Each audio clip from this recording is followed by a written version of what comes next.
breathing and exchange of gases. In today's chapter of breathing and exchange of gases, we are finally now going to see about how does the exchange of gases takes place. Well, the site of exchange of gases, if you talk about, that is the alveoli.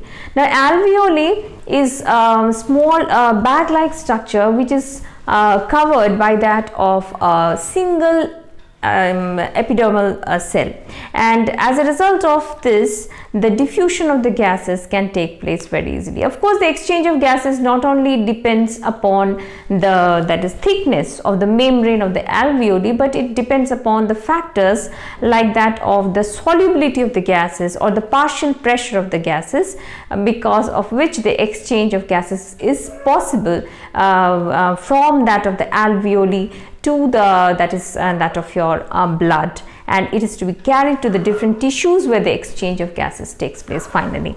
Now, this is a diagrammatic representation of how does the exchange of gases takes place. Now, this is an inspired air. When we inspire the air, that time the partial pressure of the oxygen, that means the concentration of oxygen with respect to the other gases present in the air which we are inhaling, is much more higher compared to that of the partial pressure of carbon dioxide. Now, the partial pressure of oxygen when we inhale or when we inspire, that is your 104 millimeter of Hg, that is mercury, whereas a partial that is concentration of carbon dioxide is that of your only 40 millimeter or mm of Hg. So, this gas, when it enters to the alveoli, this is an alveoli, a single alveolus, the singular is actually alveolus and plural is alveoli. So, here this is the concentration of the gas which has entered. Now, while it has entered, now this is present in the lungs, now this is our heart. Now, we all know that in the heart the deoxygenated blood comes from the various body parts and it falls into the right part of our heart, where from it is again taken for oxygenation purpose to the lungs by means of your pulmonary artery. Now, the pulmonary artery carries it, finally the oxygenation takes place, and by means of pulmonary vein, this is the pulmonary vein, it comes to the heart again, and from the heart it is pumped by means of aorta, and through the systemic arteries it reaches to each and every tissue or cell of our body. Fine. Okay, now you see, while the gas that is oxygen which is dissolved in the, that is your diffused into the, that is your from the lungs into the blood, and then it comes to the left part of the heart. While it is coming, in the meantime the various blood vessels also utilize some oxygen because they also need oxygenation, isn't it? So, by the time it reaches and it is taken by the aorta and the systemic arteries to be taken to the various parts of the body, during this phase the partial pressure of oxygen, you can see, has become 95 millimeter of Hg. That means, see, initially it was 104 mm of Hg, now it has become 95 mm of Hg. Where has this oxygen gone? The oxygen has been utilized by the various body tissues, the that is the blood capillaries tissues, and finally it is 95 millimeter of Hg. The carbon dioxide concentration, the partial pressure of carbon dioxide remains the same, that is 40 mm of Hg. Fine. Now, when these systemic arteries carry them to the body tissues, these are represented as body tissues. So, here what happens is that exchange of gases takes place. Oxygen diffuses in and carbon dioxide diffuses out. Now, oxygen diffuses into this body tissues, that is when it diffuses in. So, it has, you know, for the oxygen to bind with that of the blood, firstly few things we have to keep into consideration, that hemoglobin can bind with oxygen to form a temporary compound which is called as your oxyhemoglobin. Now, when will it form this oxyhemoglobin? There are certain conditions. The hydrogen ion concentration of the blood should be low, the temperature of the body should be low, then only the possibilities of binding of oxygen with that of hemoglobin is higher. If the body temperature is more and the concentration of carbon dioxide is, the concentration of hydrogen ion is more, during that time there is more possibility, or there is more liability of carbon dioxide to bind with the hemoglobin to form the carbaminohemoglobin. Okay, so the affinity of carbon dioxide to bind with hemoglobin is higher when the body temperature is higher and when the hydrogen ion concentration is more. Got it? And the affinity of oxygen to bind with the hemoglobin, one hemoglobin can bind with 4 oxygen, okay, to form that temporary compound called oxyhemoglobin. And while it comes and reaches over here, now what happens is that hemoglobin has one enzyme in it, carbonic anhydrase. Now this carbonic anhydrase, what it can do is that it can convert the carbon dioxide into bicarbonates, and the same one in the presence or absence of excess of hydrogen ion concentration or less of hydrogen ion concentration, it can reverse the process. Then that is from bicarbonate. From bicarbonate, it can release the carbon dioxide and it can be expelled out. Here you can see the expired air. So the bicarbonate is actually carried out, and while it comes over here, the carbonic anhydrase, which is present within the hemoglobin itself, now it will do what? It will be releasing the carbon dioxide from that bicarbonate form, and that carbon dioxide will be expired, or it will be exhaled out of the body. Okay, so this is how the exchange of gases takes place within our body, from the alveoli to the finally to the heart, and from the heart through the systemic arteries. It comes to the body tissues. In the body tissues, where the concentration, of course, of the that is your hydrogen ion here, if it is more, and then what will happen is that now the dissociation of oxygen will take place from that of the hemoglobin, and this oxygen will be utilized. Only 4 ml of oxygen is reached to our body tissues. If you consider 100 ml as a as an entire entity being taken in, so by the time it reaches to the body tissues hardly receives 4 to 5 ml of oxygen out of those things, because the rest is all utilized on the path while it is coming, while it is getting utilized. Now here you see there is one more good interesting thing. Now the body tissue exchange of that is gases is taking place. Oxygen is released over here, and the carbon dioxide concentration becomes higher, hydrogen ion concentration becomes higher, body temperature is more, so the carbon dioxide now binds with that of the hemoglobin to form the carbaminohemoglobin, which is a compound, of course, and now this will be taken by means of the systemic veins. Now in this vein, the blood which is being carried by this vein has a partial pressure of oxygen which is 40 mm of Hg, and the partial concentration of carbon dioxide is 45 mm of Hg. So far you see up to this portion you have seen that the oxygen concentration was higher compared to that of the carbon dioxide, which was 40 mm of Hg. But if you compare now here, the partial pressure of oxygen is 40 mm of Hg and partial pressure of carbon dioxide is 45 mm of Hg. One is 40, another one is 45.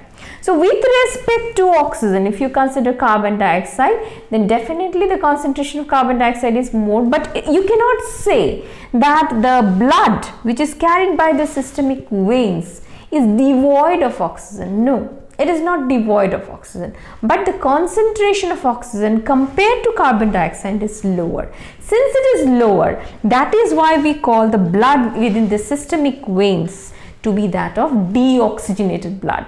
Deoxygenated does not mean that it does not have oxygen. It has oxygen, but the concentration of oxygen with respect to carbon dioxide is lower. Okay. So now finally again this is put into the circulation, and this will keep on happening and happening, and when this carbon dioxide containing gas is finally reaching to that of the alveoli where the diffusion of the gases takes place, that means more oxygen rich air will now diffuse into the blood, and more carbon dioxide rich blood will diffuse out into the that is your alveoli, and finally it will be expelled out because of, again I told you the last day, the breathing process in which the diaphragm will be raised up, the sternum and the rib cage will be lowered, and so the chamber will be reduced, the surface the volume of the chamber will be reduced, so the air will be pushed out. So it is a passive process. So that is a separate thing which we had discussed in our last class, but this is how the exchange of the gases takes place, and this is how the partial concentration of carbon dioxide and oxygen varies from portion to portion in alveoli, in that of your hearts, that is your systemic arteries, and that of the systemic veins. Okay, now this is a a diagrammatic representation of the place where the exchange of gases takes place. Now, what are the various layers which the gas has to, go through so that the diffusion of the gases can take place? This is the alveolar cavity containing the air. The air is pushed in and pushed out. So it is lined by that of the epithelial layer. You can see this is a single layered epithelial layer, the alveolar cavity. So the exchange layer is made up of one single, that is squamous epithelial layer of the alveolar wall. Okay, one. Second is the basement substance. Now the basement substance is made up of, again, having some fibrous substances and which are loosely arranged, of course, through which easy diffusion of gases can take place. And finally, this is the blood capillary, the pulmonary arteries, the blood capillary, and this blood capillary is endothelial layer. So this is also single layered endothelial layer. So finally, there are three layers, and if you combine them, the thickness of these three layers, that is the alveolar walls squamous epithelial layer, the basement substance, and that of the endothelial layer of the blood capillary, if you combine them, the thickness is less than 1 millimeter.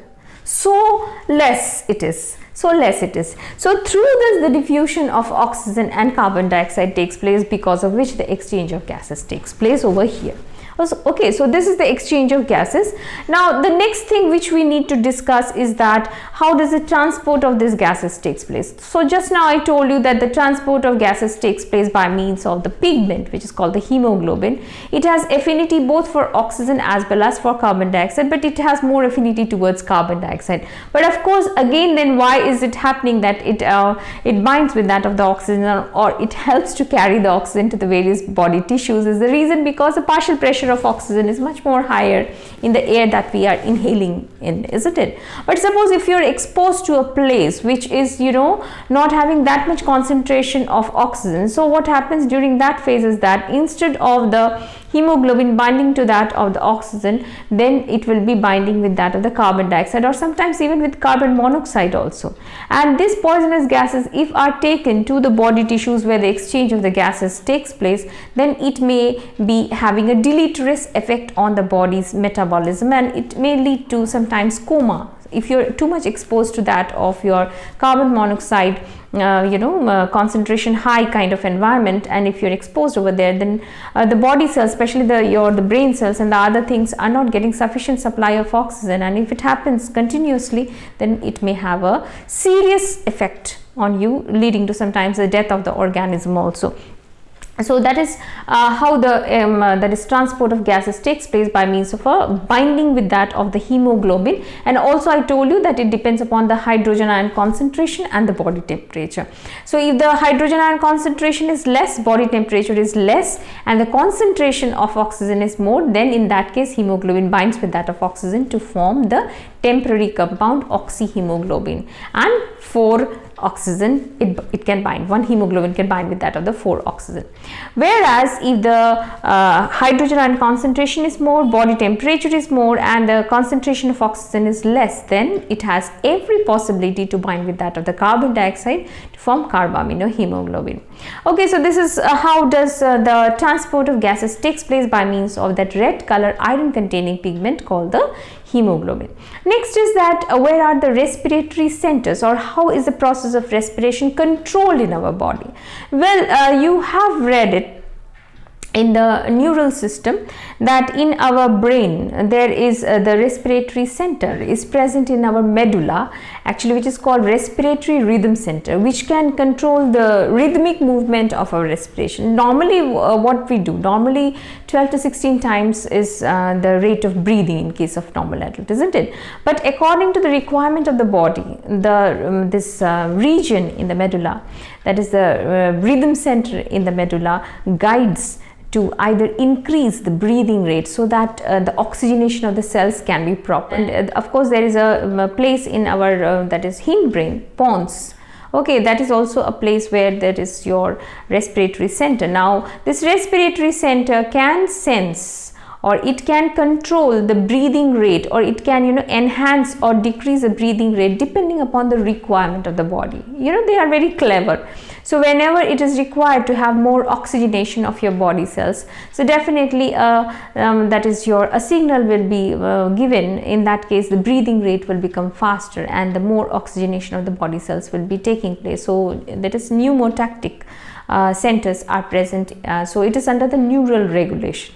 It is under the neural regulation that the breathing process or the respiratory reflex centers are present in our brain, including that of your pons, which is having the respiratory reflex center.